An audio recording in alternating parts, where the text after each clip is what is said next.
अभी तक जितना परिश्रम करते थे उसको 4 गुना बढ़ा। और फिर एग्जाम के लिए बैठो तो मेरा निवेदन है,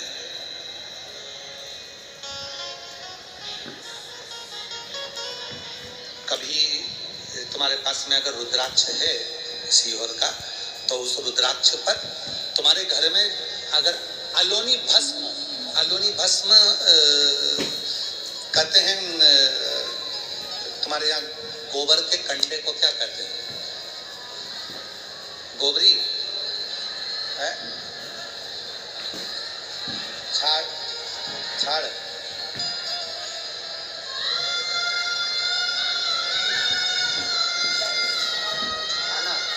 तो गुजरात में उसको छाना बोलते हैं और महाराष्ट्र में गोबरी कहते हैं, हमारे उधर कंडा कहते हैं। ठीक है, तो जो गाय का गोबर होता है तो वो उसको हाथ से थपा हुआ नहीं, गाय ने गोबर किया, नीचे गिरा, सूखा हुआ गोबर का कंडा जो होता है उसको जलाकर भस्म बनाकर कपड़े से छानकर उसको डब्बी में रख लेते हैं।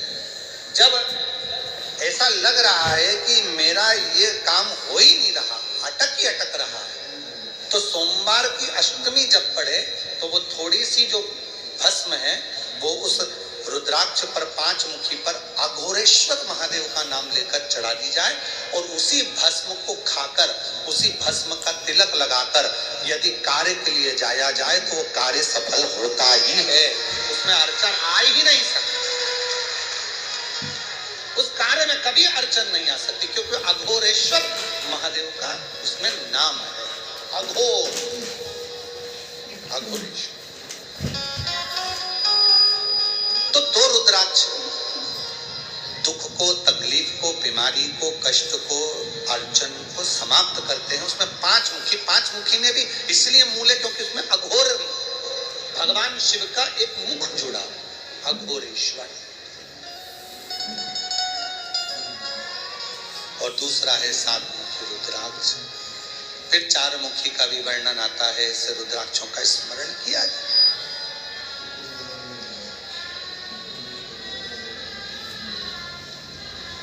और यही 5 मुखी रुद्राक्ष का वर्णन एक और आता है महाराज।